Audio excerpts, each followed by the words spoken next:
So today we're looking at Warlord and Rubicon's Maultier Kits on a build and comparison.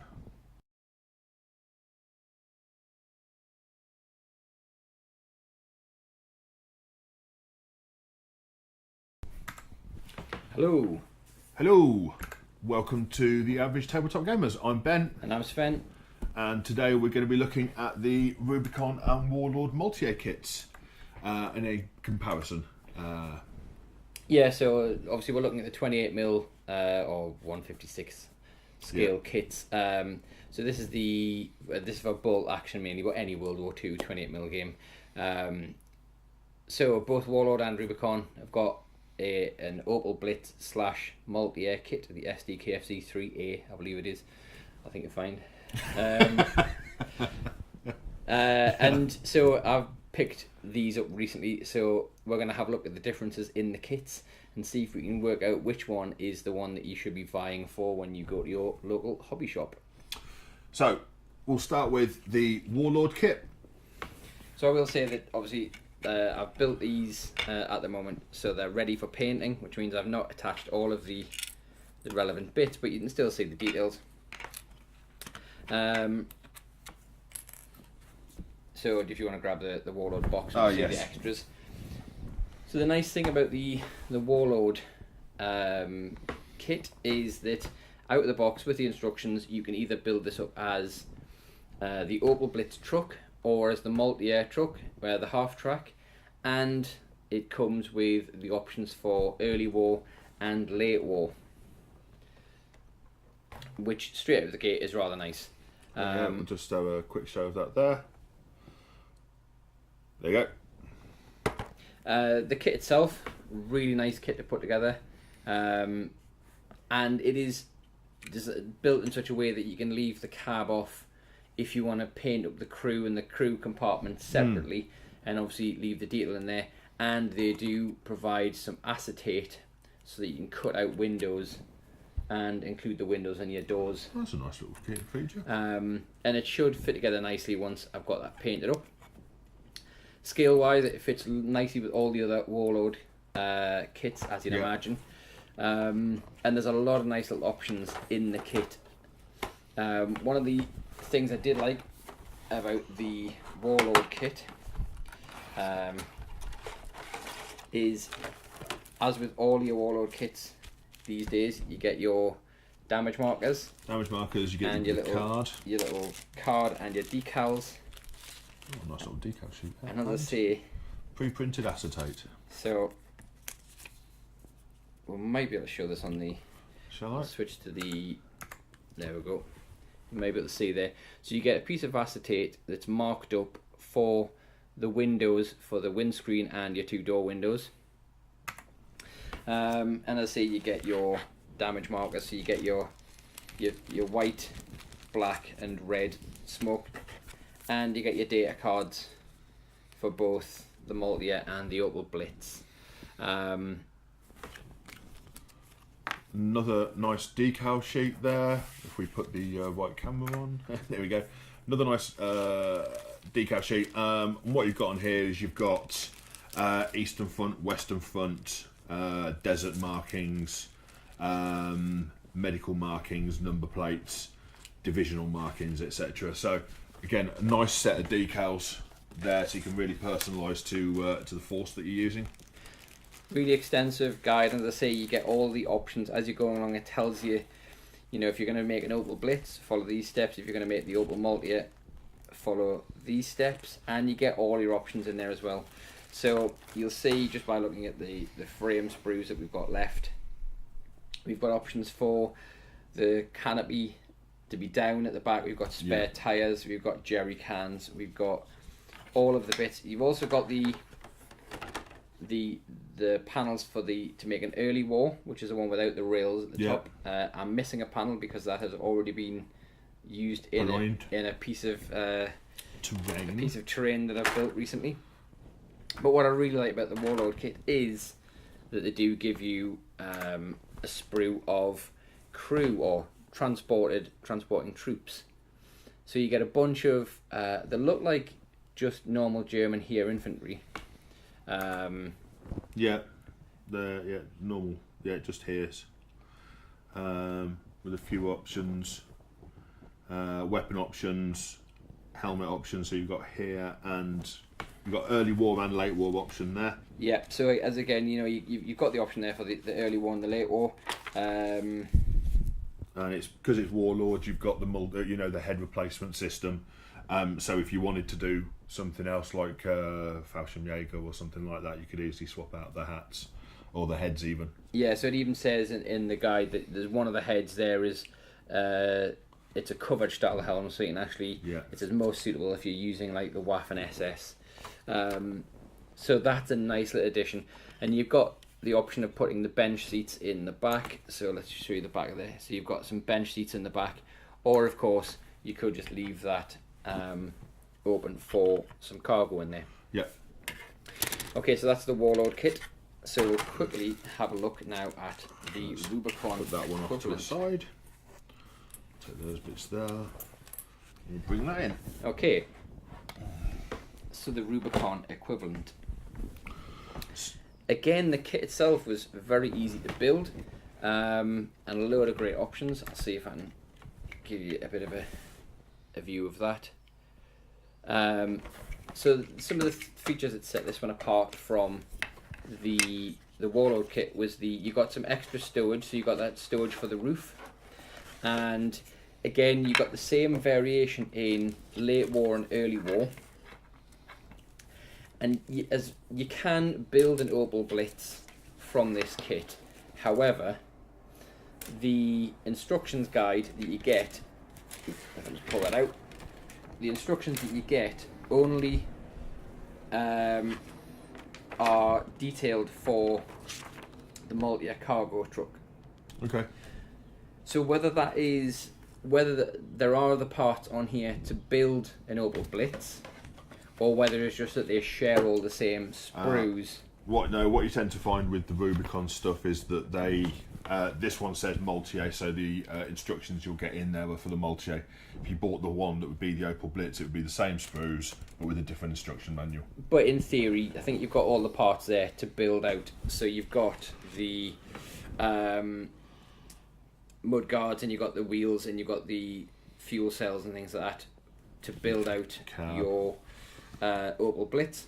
As I say, I was building out a Maultier in this case. As I say, again, it's designed in such a way that you can add the cab later, should you wish to paint the crew separately, which again I've opted to do in this case. With all Rubicon vehicles and kits, just be aware that the figures themselves are a real 28mm as opposed to a heroic 28mm, so they do look slightly skinnier. But I think, given that for most of the life they're going to be covered with a cab, it's not enough that it's jarring at all. Yeah. As I say, a really nice kit, and probably the same length of time it took me to build that as it took me to build the Warlord kit. So in terms of my build frustration, they're very equal at the moment. Both with a very easy kit, very good instructions to follow, and again detailed all of the options where there were option points. So whether I wanted to build the late war or the early war cargo bed, and again we've got the option to put the bench seats in there. However, we don't get the crew. I believe that is separate. I believe, I think Rubicon are releasing them in the next quarter with part of their next release. So we'll have a quick look at them side by side as much as we can. There's the doors there. In terms of scale, side by side, they're pretty much identical. And the detailing on them, again, it's pretty similar, enough that I think you could quite easily pass them off as different variants or different releases of the same truck.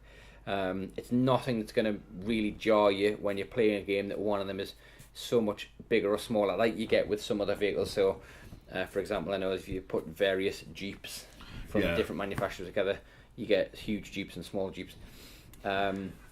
Not the case with these, and I think when these are painted up in the side by side, they are going to look very similar. Yeah.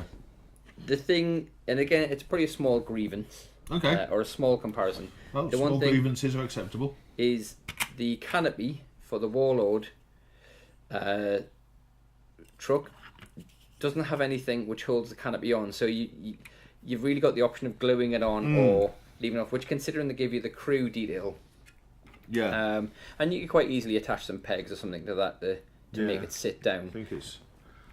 Yeah, that's awkward, isn't it? But the Rubicon one does have a small lip around the canopy, which allows that to sit neatly inside, and so you don't get that kind of side to side movement so much. So it does give me the options if I wanted to, you know, paint up the canopy separately and use that. So if I'm to represent crew in, or troops in the vehicle or out the vehicle, etc., I could do that. I mean, I'm a big fan of Rubicon and Warlord's kits. I have multiples of various other ones, and these are probably the closest to each other that I've seen. The build quality is as you'd expect. The plastics that they use are excellent. The detailing again is very good. You know, there's a nice slight graining on the wood with the Rubicon one there, and the same with the Warlord one. You know, the wheels are nicely detailed, the tyres, etc., the chassis. So what you're getting is a really good looking piece of kit. Price wise, they're pretty much exactly the same. I think it depends on where you buy them from. I think I bought them both from friendly local gaming store, and I think they were 18 quid each is what I paid for them. So again, not enough that it would sway me one way or the other. Yeah. Personal preference, I think, just through some of the smaller details, I prefer the Rubicon model. I don't know whether it's because I like the stowage options that they give you, so the jerry cans and the spare wheel on the stowage rack on the lid, or whether it's because the detailing on it is a little bit more subtle, whereas on the Warlord kit, again, it's kind of like they've gone heroic scale with some of the detailing. So some of the lines on like the bonnet or the hood are a little bit deeper and more pronounced on the Warlord kit. That being said, I think the true test is when they're both painted up and sitting in my army, which one am I going to prefer? I mean, personally, I prefer slightly the Warlord one, just because of the acetates for the windows. I think that's a lovely little feature, which you don't get with the Rubicon one. Now you could probably cut some acetates out of the Rubicon one, out of the thing for the Rubicon one. If you think for the Warlord kit, you're getting that as well for your 18 quid. You're getting your damage markers, you're getting your decals, and you're getting your data cards for bolt action. And I say that's more importantly, you're getting that crew detail. If you want to use that or not, I mean, you could quite easily use those elsewhere for other dioramas, other kits. But I think that is the difference that singles out in terms of which kit is. If you want bang for your buck, it's the Warlord kit, just because of those details there. And if you want that little bit more accuracy, then the Rubicon kit. I would say probably if you've got more other Rubicon kits in your collection already, it's probably best to go for the Rubicon, just because you'll get like the crew scale will be closer. But again, I mean, we can show you what the difference is, because I say I've left the cabs open. If we give you kind of a side by side of the crew, I'll let you, you might be able to see there what we're talking about with the difference in the crew detail. So the Warlord kit, which is the lighter grey one, is just that little bit chunkier, a little bit more heroic scale, as opposed to the Rubicon crew, which are that little bit more real scale. So as I say, I think if you've got more Rubicon stuff in your collection, then I'd probably err towards Rubicon. If you've got more Warlord, probably err towards that. But or you want that extra detail of the crew. But I don't think you're going to go far wrong with either. In fairness, I think they are as much of a muchness with each other, which is both a good couple of kits. as I say, I think if I was forced to come down on one side, I'd go Warlord because I like this extra detail for me money. I think that little bag of bits there, which adds the extra value in the game, and obviously that little sprue there, which adds the value in the number of detail options that I've got available. Yeah. So there you go. I think we've made that a resounding. They're both pretty good. Both pretty good. In fact, they're both excellent kits, and as I say, it would be a real arm behind the back decision if I was presented again with which one to buy. Would be whether it would fall on the side of the Rubicon or the Warlord kit. But I think from that, I think we both go for the Warlord. Yeah, let's both go for Warlord in this case. And I'm sure Rubicon will have some other options with their other kits that will go for them on. But in this case, we're going that way. We're going Warlord. So that's us for today. Thanks very much for dropping by and spending a bit of time with us. Again, like, share, subscribe, hit us up on social media. They're all going to be down there somewhere. We're not clever enough to put them up here yet, but we're working on it. I've been Ben. I've been Sven, and thanks for watching the Average Tabletop Gamers. Bye now.